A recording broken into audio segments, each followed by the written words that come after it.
السلام علیکم ورحمۃ اللہ وبرکاتہ۔ الحمد للہ رب العالمین، والصلاة والسلام علی اشرف الانبیاء والمرسلین، نبینا محمد وعلی آلہ وصحبہ اجمعین، اما بعد۔ قال اللہ تعالی فی القرآن المجید والفرقان الحمید، اعوذ باللہ من الشیطان الرجیم، بسم اللہ الرحمن الرحیم، انظر کیف فضلنا بعضهم على بعض وللآخرة اکبر درجات واکبر تفصیلا۔ تمام قسم کی حمد و ثنا، تعریف و توصیف اس اللہ رب العزت کے لیے جس نے ہم تمام لوگوں کو اس دار فانی میں پیدا فرمایا، اور اس کے بعد نبی اکرم صلی اللہ علیہ وسلم پر ان گنت بے شمار درود و سلام۔ محترم حضرات و خواتین، آج کے اس مبارک مجلس میں ایک اہم موضوع کے تحت آپ کے سامنے کچھ باتیں پیش کرنے کی کوشش کروں گا۔ اللہ تبارک و تعالیٰ سے اس دعا کے ساتھ کہ الہ العالمین ہم سبوں کو کہنے اور سننے سے زیادہ اس پر عمل کرنے کی توفیق عطا فرمائے، آمین یا رب العالمین۔ اللہ تبارک و تعالیٰ نے سورۃ الاسراء میں ارشاد فرمایا ہے، انظر کیف فضلنا بعضهم علی بعض وللآخرۃ اکبر درجات واکبر تفضیلا۔ آپ دیکھیے کہ کس طرح ہم نے ان میں سے بعض کو بعض پر فوقیت دے رکھی ہے۔ ہم اور آپ میں سے ہر شخص کی یہ خواہش ہوتی ہے، یا یوں کہہ لیجئے کہ دنیا کا کوئی بھی شخص جو مسلمان ہے، اس کی ایک خواہش ہوتی ہے، اس کی ایک تمنا ہوتی ہے کہ اللہ تبارک و تعالیٰ اس کو جنت میں داخل کرے، وہ جنت کا مستحق بن جائے۔ اور جنت میں داخل ہونے کے بعد ہر شخص کی یہ بھی خواہش ہوتی ہے کہ اس کو نبی کریم صلی اللہ علیہ وسلم کا ساتھ نصیب ہو جائے، نبی کریم صلی اللہ علیہ وسلم کے ساتھ وہ جنت میں رہے۔ آج کے اس درس میں ہم اسی کے متعلق کچھ باتیں آپ کے سامنے پیش کریں گے کہ جنت میں نبی صلی اللہ علیہ وسلم کا ساتھ، کہ کون سے وہ اعمال ہیں کہ جس کو اگر ہم کرتے ہیں تو اللہ تعالیٰ کی توفیق اور اس کی رحمت کے بعد اللہ رب العزت ہمیں جنت بھی نصیب فرمائے گا، اور جنت میں نبی کریم صلی اللہ علیہ وسلم کا ساتھ بھی نصیب فرمائے گا۔ پہلی بات ہمیں اور آپ کو یہ جان لینا چاہیے کہ جنت کے بہت سارے درجات ہیں۔ جس طرح سے اللہ تبارک و تعالیٰ نے فرمایا ہے، انظر کیف فضلنا بعضهم علی بعض، آپ دیکھیے کہ کس طرح ہم نے ان میں سے بعض کو بعض پر فوقیت دی ہے، بعض کو بعض پر فضیلت دی ہے۔ اسی طرح سے جنت میں نبی کریم صلی اللہ علیہ وسلم ارشاد فرماتے ہیں کہ 100 درجے ہیں، 100 درجات ہیں، ایک کے اوپر ایک کے اوپر ایک، اس طرح سے 100 درجات ہیں، اور ہر 2 درجے کے بیچ میں اتنی مسافت ہے، اتنی دوری ہے جتنی دوری زمینوں اور آسمان کے بیچ میں ہے۔ اور ایک روایت میں آتا ہے کہ آپ صلی اللہ علیہ وسلم نے فرمایا کہ اتنی مسافت ہے 2 درجات کے بیچ میں کہ اگر کوئی شخص 100 سال تک چلتا رہے، یعنی 100 سال کی مسافت کے برابر دوری ہے۔ نبی کریم صلی اللہ علیہ وسلم نے ارشاد فرمایا کہ فردوس جنت کے تمام درجات میں سے سب سے اعلیٰ اور برتر درجہ ہے۔ اسی فردوس سے بہشت کی 4 نہریں نکلتی ہیں، اور فردوس ہی کے اوپر عرش الہی ہے۔ نبی کریم صلی اللہ علیہ وسلم نے فرمایا کہ جب تم اللہ تعالیٰ سے جنت مانگو تو جنت الفردوس مانگو، جو سب سے اعلیٰ سب سے برتر ہے۔ معلوم یہ ہوا کہ اللہ تبارک و تعالیٰ سے ہمیں سوال جنت کا کرنا چاہیے، تو جنت الفردوس کا جو سب سے اعلیٰ ہے، سب سے اونچا، سب سے اعلیٰ مقام جس کا ہے۔ اور جیسا کہ میں نے بتلایا کہ ہر مسلمان یہ چاہتا ہے، ہر شخص یہ چاہتا ہے کہ اس کو جنت میں جگہ ملے اور جنت میں نبی کریم صلی اللہ علیہ وسلم کا ساتھ اس کو نصیب ہو، جنت میں اعلیٰ مقام مل جائے اور جنت میں نبی کریم صلی اللہ علیہ وسلم کا ساتھ اس کو نصیب ہو جائے۔ ربیعہ بن کعب اسلمی رضی اللہ تعالی عنہ ایک مشہور صحابی ہیں جو نبی کریم صلی اللہ علیہ وسلم کے پڑوس میں رات گزارا کرتے تھے۔ یہ اصحاب صفہ میں سے تھے اور بہت غربا صحابہ میں سے تھے، یعنی بہت غریب تھے۔ نبی کریم صلی اللہ علیہ وسلم کے پڑوس میں حضرت ربیعہ بن کعب رضی اللہ تعالی عنہ رات گزارا کرتے تھے، اور جب آپ صلی اللہ علیہ وسلم کو کسی چیز کی ضرورت پڑتی، وضو کے لیے پانی کی ضرورت یا مسواک کی ضرورت یا کسی بھی چیز کی ضرورت، تو ربیعہ بن کعب اسلمی رضی اللہ تعالیٰ عنہ فوراً وہاں پر حاضر ہو جایا کرتے تھے اور آپ صلی اللہ علیہ وسلم کی ہمیشہ خدمت کیا کرتے تھے۔ ایک دن خوش ہو کر کے نبی کریم صلی اللہ علیہ وسلم نے ربیعہ بن کعب رضی اللہ تعالیٰ عنہ سے فرمایا کہ ربیعہ سوال کرو، کیا چاہتے ہو؟ ظاہر سی بات ہے ربیعہ بن کعب اسلمی رضی اللہ تعالیٰ عنہ غریب صحابی تھے، اصحاب صفہ میں سے تھے۔ نبی کریم صلی اللہ علیہ وسلم کی طرف سے یہ آفر آتا ہے کہ ربیعہ سوال کرو، کیا چاہتے ہو؟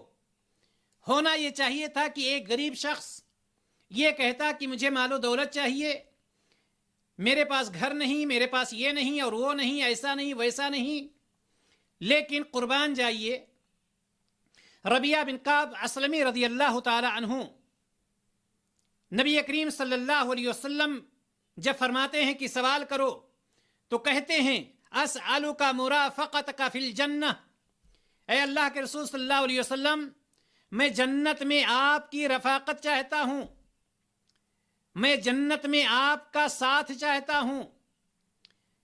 نبی کریم صلی اللہ علیہ وسلم نے سن لیا اور فرمایا اب غیر ذالک، اے ربیعہ کیا اس کے علاوہ اور کوئی سوال ہے آپ کے پاس؟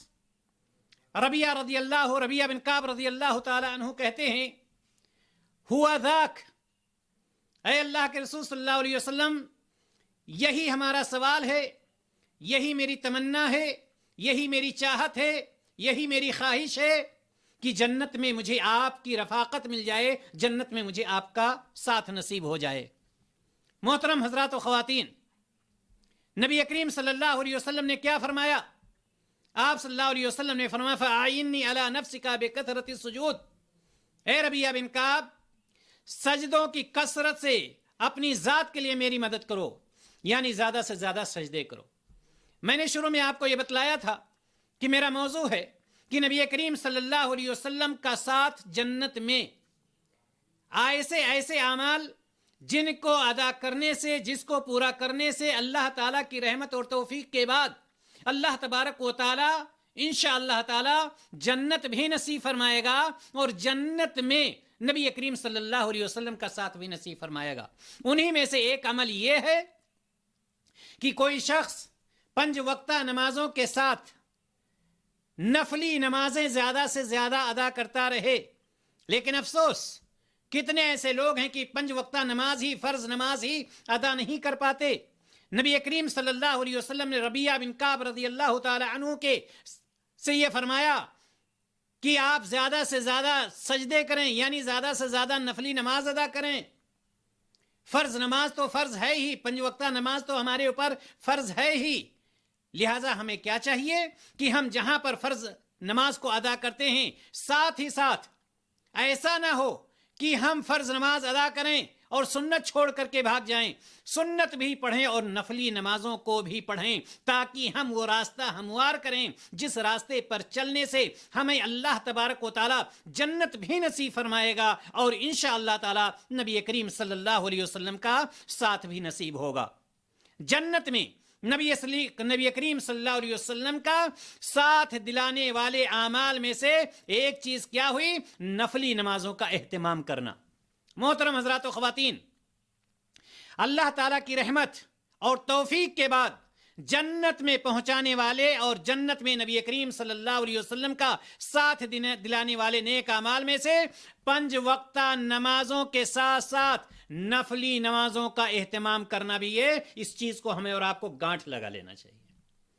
ہم سنتوں سے بھاگتے ہیں, ہم سنتیں ہی نہیں ادا کرتے ہیں, لہذا ہم فرض نماز کے ساتھ سنتوں کو پڑھیں, سنتوں کے ساتھ ساتھ زیادہ سے زیادہ نفلی نمازوں کا بھی اہتمام کریں, اگر ہم یہ چاہتے ہیں کہ جنت میں جناب محمد رسول اللہ صلی اللہ علیہ وسلم کا ساتھ ہو. دوسرا عمل جس سے ہم امید لگائیں گے کہ اللہ تبارک و تعالی نبی کریم صلی اللہ علیہ وسلم کے ساتھ ہمیں جنت میں رکھے گا, حسن اخلاق. حسن اخلاق اس کا بہت بڑا کردار ہے. حضرت جابر رضی اللہ تعالی عنہ سے روایت ہے کہ نبی کریم صلی اللہ علیہ وسلم نے فرمایا کہ میرے نزدیک تم میں سے دنیا میں سب سے زیادہ محبوب, کیا فرمایا صلی اللہ علیہ وسلم نے؟ حضرت جابر فرماتے ہیں کہ میرے نزدیک تم میں سے دنیا میں سب سے زیادہ محبوب اور قیامت کے دن مجھ سے سب سے زیادہ قریب بیٹھنے والے وہ لوگ ہوں گے جو تم میں بہترین اخلاق والے ہیں. یعنی دنیا میں محبوب بھی اور آخرت میں سب سے قریب بیٹھنے والے, سب سے قریب رہنے والے. قریب رہے گا وہی تو ساتھ میں رہے گا. یعنی نبی کریم صلی اللہ علیہ وسلم ارشاد فرما رہے ہیں کہ دنیا میں میرے نزدیک وہ محبوب بھی ہے اور آخرت میں میرے ساتھ ہوگا, قریب ہو گیا یعنی میرے ساتھ ہوگا. کون سا وہ شخص ہے؟ جس کی اخلاق بہت بہترین ہوں. اور میرے نزدیک تم میں دنیا میں سب سے زیادہ قابل نفرت اور قیامت کے دن مجھ سے دور بیٹھنے والے وہ لوگ ہوں گے جو باتونی سمجھتے ہیں, جس کی زبان بند ہی نہ ہوتی ہو, جو باتونی بلا احتیاط بولنے والے, جو منہ میں آیا بول گئے, جس کو جو چیز چاہا بول دیا, مرد ہو یا عورت. بعض مرد بھی ایسے ہوتے ہیں کہ ان کی زبان بند ہی نہیں ہوتی, بعض عورتیں ایسی ہوتی ہیں کہ ان کی زبان بند ہی نہیں ہوتی, چلتی رہتی, جہاں پایا جیسے پایا, اونچا نیچا کچھ بھی نہیں, بولتے رہے. زبان دراز, تکبر والے لوگ, زبان دراز لوگ, متکبر لوگ یعنی تکبر کرنے والے لوگ. نبی کریم صلی اللہ علیہ وسلم نے فرمایا کہ میرے نزدیک دنیا میں سب سے زیادہ نفرت والے شخص, جو شخص سب سے زیادہ نفرت والے, قابل نفرت اور قیامت کے دن سب سے دور بیٹھنے والے, سب سے دور رہنے والے باتونی لوگ, بلا احتیاط زبان درازی کرنے والے لوگ, تکبر کرنے والے لوگ, گھمنڈ کرنے والے لوگ. نبی کریم صلی اللہ علیہ وسلم نے یہ فرمایا. یہ حدیث ہمیں یہ بتلا رہی ہے کہ وہ اعمال جو جنت میں نبی کریم صلی اللہ علیہ وسلم کا ساتھ دلانے والے ہیں, ان میں سے ایک عمل یہ بھی ہے اس حسن اخلاق, بہترین اخلاق. ہمیشہ انسان کو اپنے اخلاق کا خیال رکھنا چاہیے. یہ نہیں سوچنا چاہیے کہ ہماری باتوں سے لوگ ہنستے ہیں. بہت سارے مرد, بہت ساری عورتیں اسی میں وہ مشہور ہو جاتے ہیں. وہ یہ سمجھتے ہیں کہ لوگ ہماری باتوں سے ہنستے ہیں, لوگ مزہ لیتے ہیں, مجھے اپنی مجلسوں میں بلاتے ہیں, مجھ سے دل بہلاتے ہیں. یاد رکھیے گا قیامت کے دن نبی کریم صلی اللہ علیہ وسلم سے ایسے لوگ بہت دور کر دیے جائیں گے. لہذا اس کا ہمیں خیال رکھنا چاہیے کہ پہلی بات فرض نمازوں کے ساتھ ساتھ نفلی نمازوں کا اہتمام کرنا. دوسری بات حسن اخلاق کا خیال رکھنا کہ ہم اپنا اخلاق سنوار کر کے رکھیں. نبی کریم صلی اللہ علیہ وسلم کی طرح سے ہم اپنے اخلاق کو بنائیں. نبی کریم صلی اللہ علیہ وسلم کے اخلاق کے بارے میں آپ جانتے ہیں کہ کسی نے کہا تھا کہ ظالم سے لیا ظلم کا بدلہ نہ کسی وقت, ظالم سے لیا ظلم کا بدلہ نہ کسی وقت, مارا بھی تو اخلاق کی تلوار سے مارا. نبی کریم صلی اللہ علیہ وسلم کا اخلاق مبارک ایسا تھا کہ ایک دشمن آتا تھا وہ بھی پگھل جاتا تھا, سامنے زبان کھولنے کی ہمت نہیں پڑتی تھی. یہ آپ کے اخلاق کا دباؤ تھا, یہ آپ کے اخلاق کی طاقت تھی کہ بڑے سے بڑا دشمن سامنے آ کر کے جھک جایا کرتا تھا. محترم حضرات و خواتین, تیسرا عمل اللہ اور رسول اللہ صلی اللہ علیہ وسلم سے محبت. جو شخص اللہ اور رسول سے محبت کرتا ہے وہ بھی قیامت کے دن کہاں ہوگا؟ نبی کریم صلی اللہ علیہ وسلم کے ساتھ جنت میں ہوگا. حضرت انس بن مالک رضی اللہ تعالی عنہ کہتے ہیں کہ ایک آدمی نبی کریم صلی اللہ علیہ وسلم کے پاس آیا، صحیح مسلم کی روایت، ایک آدمی آیا اور آپ صلی اللہ علیہ وسلم سے پوچھتا ہے، اے اللہ کے رسول صلی اللہ علیہ وسلم، قیامت کب آئے گی؟ قیامت کا انتظار کر رہا ہے وہ شخص۔ آپ صلی اللہ علیہ وسلم سے پوچھا، قیامت کب آئے گی؟ نبی کریم صلی اللہ علیہ وسلم نے پوچھا، یہ بتلا تو نے قیامت کے لیے کیا تیاری کر رکھی ہے؟ کیوں قیامت کا انتظار کر رہا ہے؟ تیاری تمہاری کیا ہے؟ کیا تیاری کر رکھے ہو؟ تو وہ شخص کہتا ہے، حب اللہ۔ کیا وہ شخص نے کیا کہا؟ حب اللہ و رسولہ، یعنی اللہ اور اس کے رسول کی محبت۔ میری تیاری یہ ہے کہ میں اللہ سے محبت کرتا ہوں اور اللہ کے رسول صلی اللہ علیہ وسلم سے محبت کرتا ہوں۔ اللہ اکبر۔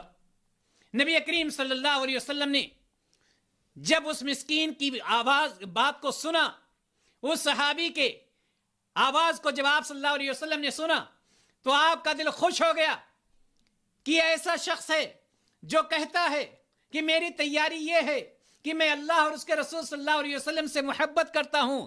نبی کائنات کے زبان مبارک سے نکلتا ہے، فَإِنَّكَ مَعَ مَنْ أَحْبَبْتَ، تو ان کے ساتھ ہوگا جس سے تو محبت کرتا ہے، تو ان کے ساتھ ہوگا جو کس سے وہ محبت کرتا ہے؟ اللہ اور اس کے رسول صلی اللہ علیہ وسلم سے۔ اور رسول اللہ صلی اللہ علیہ وسلم قیامت کے دن کہاں ہوں گے؟ جنت میں ہوں گے۔ جنت میں کس مقام پر؟ سب سے اعلیٰ مقام پر، جنت الفردوس میں۔ تو جو شخص نبی کریم صلی اللہ علیہ وسلم سے محبت کر رہا ہے، اللہ تعالیٰ سے محبت کر رہا ہے، گویا کہ وہ اللہ کے رسول جناب محمد رسول اللہ صلی اللہ علیہ وسلم کے ساتھ ہوگا۔ حضرت انس رضی اللہ تعالی عنہ فرماتے ہیں کہ جب اس شخص کے سوال کے جواب میں نبی کریم صلی اللہ علیہ وسلم کی بات میں نے سنی، اس سے زیادہ کبھی خوشی مجھے حاصل ہی نہیں ہوئی، اس سے زیادہ کبھی خوش میں ہوا ہی نہیں۔ کیوں؟ آخر وجہ کیا ہے؟ اس لیے کہ حضرت انس بن مالک رضی اللہ تعالیٰ عنہ کس سے محبت کرتے تھے؟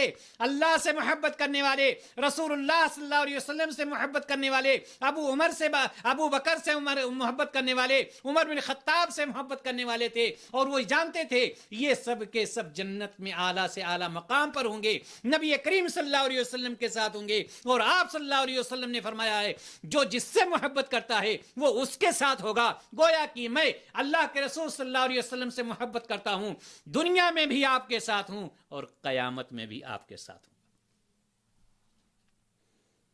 معلوم یہ ہوا کہ اللہ اور اس کے رسول کی محبت ایک عمل یہ بھی ہے کہ اگر کوئی شخص اللہ اور اس کے رسول صلی اللہ علیہ وسلم سے محبت کرتا، لیکن محبت کی علامت کیا ہے؟ محبت کی علامت ہے کیا؟ کسے کہتے ہیں محبت؟ کیا زبان سے یہ کہہ دینا کہ میں اللہ کے رسول صلی اللہ علیہ وسلم سے محبت کرتا ہوں یا اللہ سے محبت کرتا ہوں؟ محبت کی علامت ہے اتباع، محبت کی علامت ہے اطاعت۔ جو کچھ اللہ اور اس کے رسول صلی اللہ علیہ وسلم نے فرمایا ہے اس پر چلا جائے، جن چیزوں سے منع کر دیا ہے اس سے رک جایا جائے، یہ ہے محبت کی علامت۔ یہ نہیں کہ ہم اپنی منمانی کریں، ہم اپنے حساب سے کام کریں اور ہم یہ کہیں کہ اللہ اور اس کے رسول صلی اللہ علیہ وسلم سے ہم محبت کرتے ہیں۔ محترم حضرات و خواتین، یہ تیسرا عمل تھا جو نبی کریم صلی اللہ علیہ وسلم کا ساتھ دلانے میں ہمارا اور آپ کا مددگار ہوگا۔ چوتھا عمل یتیم کی کفالت، یتیم کی پرورش کرنا، یتیم کی دیکھ بھال کرنا۔ نبی کریم صلی اللہ علیہ وسلم نے ارشاد فرمایا، سہل بن سعد رضی اللہ تعالیٰ عنہ کہتے ہیں کہ آپ صلی اللہ علیہ وسلم نے فرمایا، انا وکافل الیتیم فی الجنہ ہاکذا واشار بالسبابہ والوسطی وفرج بینہما شیئا۔ جتنا فاصلہ اس میں ہے، آپ صلی اللہ علیہ وسلم نے فرمایا کہ ہم اور یتیم کی کفالت کرنے والا، یتیم کی پرورش کرنے والا، یتیم کی دیکھ بھال کرنے والا ایسے ہوں گے۔ اور اس کے بعد تھوڑا سا فاصلہ آپ صلی اللہ علیہ وسلم نے فرما دیا کہ جیسے یہ دونوں انگلیاں ساتھ میں ہیں، اسی طرح سے میں اور یتیم کی کفالت کرنے والے جنت میں ہوں گے، یعنی ساتھ میں ہوں گے۔ ایک عمل یہ بھی ہے اگر کوئی شخص، اگر کوئی بچہ یتیم ہے تو اس کی دیکھ بھال میں ہمیں کوئی کمی نہیں کرنی چاہیے، اس کی پوری دیکھ بھال کرنی چاہیے، چونکہ یتیم کی کفالت کرنے والا جنت میں ہوگا اور جنت میں جناب محمد رسول اللہ صلی اللہ علیہ وسلم کے ساتھ میں ہوگا۔ اسی طرح سے ایک اور اہم عمل، اور میں اپنی بات کو ختم کر دیتا ہوں، ایک خاص عمل اور کیا ہے جو جنت میں نبی کریم صلی اللہ علیہ وسلم کا ساتھ دلانے میں ہماری مدد کرے گا اللہ تعالیٰ کی رحمت اور توفیق کے بعد؟ دو بیٹیوں کی پرورش کرنے والا، دو بیٹیوں کی پرورش کرنے والا، نبی کریم صلی اللہ علیہ وسلم نے فرمایا، حضرت انس بن مالک رضی اللہ تعالی عنہ اس کے راوی فرماتے ہیں آپ صلی اللہ علیہ وسلم، من عال جاریتین حتی تبلغا، جس کے پاس دو بیٹیاں ہیں ان کی اچھی طرح سے پرورش کی، ان کو پڑھایا لکھایا کھلایا، پر ساری چیزیں کی، دینی تربیت ان کی یہاں تک کہ وہ بالغ ہو گئی اور ان کی شادی کر دیا، ساری چیزیں ہو گئی، جو کچھ ان کا تھا اس نے کر دیا، جاء یوم القیامہ انا وہو وضم اصابعہ، وضم اصابعہ، اس طرح سے دونوں انگلیوں کو آپ صلی اللہ علیہ وسلم فرماتے ہیں کہ جو شخص دو بیٹیوں کی پرورش کیا یہاں تک کہ وہ بالغ ہو گئیں، قیامت کے دن جب وہ آئے گا تو ہم اور وہ دونوں ایسے ہوں گے، یعنی ایک ساتھ میں ہوں گے۔ معلوم یہ ہوا کہ اپنی بیٹیوں کی پرورش کرنے والا، پرورش کا طریقہ کیا ہے؟ کیا پرورش کا طریقہ یہ ہے کہ آزاد چھوڑ دیا جائے؟ پرورش کا طریقہ یہ ہے کہ ان کو آزاد کر دیا جائے؟ پرورش یہ ہے کہ ان کو دینی تعلیم دی جائے، پرورش یہ ہے کہ دین کی تعلیم سے ان کو آگاہ کیا جائے، اس پر ان کو عمل پیرا کیا جائے۔ ایسا شخص بھی قیامت کے دن کہاں ہوگا؟ جنت میں ہوگا اور جناب محمد رسول اللہ صلی اللہ علیہ وسلم کے ساتھ میں جنت میں ہوگا انشاءاللہ تعالی۔ محترم حضرات و خواتین، بعض نیک اعمال ایسے ہیں جو میں نے آپ کے سامنے یہ ذکر کیا، بتلایا کہ ان پر عمل کرنے کی وجہ سے اللہ تبارک و تعالی جنت میں نبی کریم صلی اللہ علیہ وسلم کا ساتھ نصیب فرمائے گا۔ یعنی جو شخص اللہ تبارک و تعالی پر ایمان لایا، شرک و بدعات سے دور رہا، فرائض کو ادا کرتا رہا، تمام گناہوں سے بچتا رہا اور جتنا ہو سکا ان اعمال پر وہ عمل کرتا رہا، اس کا اہتمام کرتا رہا، تو ایسے شخص کو اللہ تبارک و تعالیٰ کی ذات سے امید رکھنی چاہیے کہ جنت بھی نصیب کرے گا اللہ تعالیٰ، اور جنت میں جناب محمد رسول اللہ صلی اللہ علیہ وسلم کا ساتھ بھی نصیب فرمائے گا۔ اللہ تبارک و تعالیٰ سے ہم یہ دعا کرتے ہیں کہ الہ العالمین ہمیں ان خوش نصیبوں میں سے بنا جو جنت میں ہوں اور جنت میں جناب محمد رسول اللہ صلی اللہ علیہ وسلم کے ساتھ ہوں، ان بد نصیبوں میں سے نہ بنا جو جنت سے محروم ہوں اور نبی کریم صلی اللہ علیہ وسلم کے ساتھ سے محروم ہوں۔ وآخر دعوانا ان الحمد للہ رب العالمین۔ السلام علیکم ورحمۃ اللہ وبرکاتہ۔